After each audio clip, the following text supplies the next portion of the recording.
queridos televidentes, a esta una nueva emisión de su Noti Comunicaciones. A continuación veremos diferentes noticias muy interesantes de última hora. Vamos a ello. A continuación les voy a contar de esas historias que solo pasan en Colombia. Esto ocurrió en el sur de Bogotá. Nuestro corresponsal del Ojo de la Noche nos tiene los detalles. En el sur de Bogotá, inicialmente una mujer que estaba dentro de una residencia en el barrio Marco Fidel llamó a la Policía Nacional manifestando que al parecer alguien la habría violado, que lo único que se acuerda fue en un paradero de Transmilenio, le pidió ayuda a un hombre, de allí despertó ya dentro de la residencia, luego se quedó otra vez dormidita y cuando volvió a abrir los ojos el hombre ya no estaba. Una ambulancia de la Secretaría de Salud llegó, los médicos la atendieron, la policía muy presta a atender el incidente, la llevaron a un centro asistencial, pero resulta que cuando esta mujer se dio cuenta que ya estaban los hombres de la SIJIN investigando, les contó la verdad. Simplemente la pilló el marido y se inventó toda esta historia para que el hombre no terminara con su relación, ¿ah? Increíble que estas cosas pasen. Teniendo en cuenta esta nota, podemos determinar que acontece una filtración de la comunicación, puesto que nuestra protagonista, en este caso es el emisor, manipula de manera intencionada la información para que ésta sea vista de manera más favorable por el receptor, que en este caso es el esposo. En otras noticias, una alcaldesa pidió durante la pandemia un permiso especial para hacer una pequeña reunioncita con máximo 8 personas, bajo todos los protocolos de bioseguridad. Esto ocurrió en Sucre. Pues resulta que a nuestra alcaldesa la pillaron enrumbada y sin tapabocas. Por un término de 3 meses fue suspendida de su cargo la alcaldesa del municipio de Sucre, Elvira Julia Mercado. La medida se ejecutó luego de que la Procuraduría Regional Departamental le abrió una investigación disciplinaria por la fiesta que armó en su residencia el pasado 3 de mayo, en plena cuarentena, al término de la procesión en honor a la Santa Cruz que se celebra en el municipio de La Mojana. Trascendió que otros funcionarios que participaron de la celebración, como lo evidencian los videos que circulan en las redes sociales, también serán investigados. De acuerdo con el procedimiento, será el gobernador de Sucre, Héctor Olimpo Espinosa, quien hará efectiva la suspensión y designará provisionalmente en un alcalde en... En esta noticia podemos apreciar que la alcaldesa tomó la comunicación del permiso bajo una percepción selectiva, puesto que actuó con base a sus necesidades, motivaciones, experiencias, antecedentes y características personales. Ahora, como noticias más amables, tenemos una muy positiva para los trabajadores, pues resulta que acabó de salir la ley de desconexión laboral. Límites sanos. El Congreso aprobó una ley que le pone freno a los empleadores que llaman o escriben a sus trabajadores en horas que no hacen parte de las jornadas de trabajo. Para regular esta situación se aprobó el llamado Proyecto de Desconexión Laboral, que busca que se respeten los límites de la jornada laboral. Cuando uno está trabajando es trabajando y cuando esté en su casa descansando, ¿no? Creo que sea...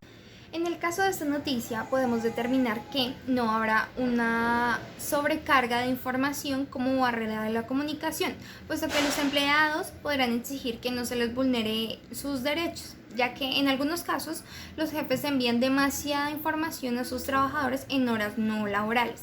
Cuando la información con la que tenemos que trabajar excede nuestra capacidad, el resultado es que las personas tiendan a seleccionar, ignorar y dejar pasar cosas importantes o de tal modo también olvidarlas.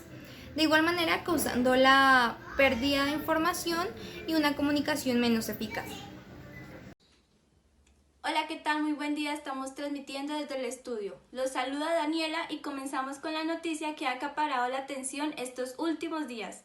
En una escuela local, un niño de 9 años se dedicó a arrojar pintura sobre los pupitres, las computadoras y las impresoras, y a destrozar un automóvil del parqueadero de la escuela. El motivo: algunos de los compañeros del tercer curso lo llamaron bebito, y el niño quiso impresionarlos. Expertos afirman que la respuesta del receptor en la comunicación afectan según las emociones de la persona e influirán en el modo en el que la interprete, razón por la cual el niño reaccionó de esta manera. En más noticias nacionales se presenta un caso indignante donde un ciudadano llegó a urgencias diciendo que su esposa le dio un patatús. El médico de turno no la quiso atender porque el patatús no era una enfermedad, provocando que minutos más tarde la mujer perdiera la vida, porque realmente estaba teniendo un infarto. El punto de esta situación es que aunque usted y yo probablemente hablemos un lenguaje común, el uso que hacemos de este está lejos de ser uniforme. Si supiéramos cómo modificamos el lenguaje, las dificultades de comunicación se minimizarían.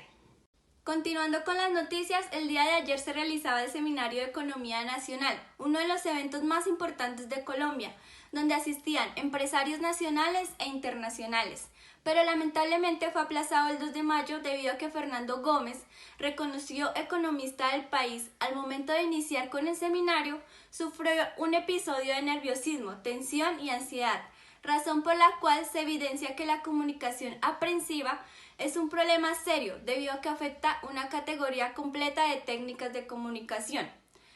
Ante cualquier novedad que se presente con este evento, los estaremos informando. Y seguimos con más noticias en estudio. Recientes estudios científicos logran demostrar la diferencia entre la comunicación entre hombres y mujeres. Vamos a escuchar la nota. O sea, como que sí le tenía cariño a ese niño, ¿no? La ciencia lo confirma. Las mujeres son más habladoras que los hombres. Divagan mucho las mujeres, no son directas y por eso es a veces difícil comunicarnos. Los hombres son muy sencillos, muy prácticos. Les preguntas, ¿cómo estás? Bien. ¿Cómo te fue? Bien. Y todo se debe a las diferencias en la anatomía del cerebro. El cuerpo calloso, que es la estructura que permite la comunicación entre hemisferio izquierdo y hemisferio derecho, es hasta 30% más grande en las mujeres. Tienen mayor conexión neuronal en áreas específicas para la elaboración del lenguaje. Además, estudios neurofisiológicos han demostrado que una mujer utiliza de 25 a 32,000 palabras al día, los hombres apenas 15,000. Y con esta interesante información científica podemos concluir que puede existir barreras de la comunicación entre hombres y mujeres dependiendo la forma en la que percibimos el lenguaje y la comunicación.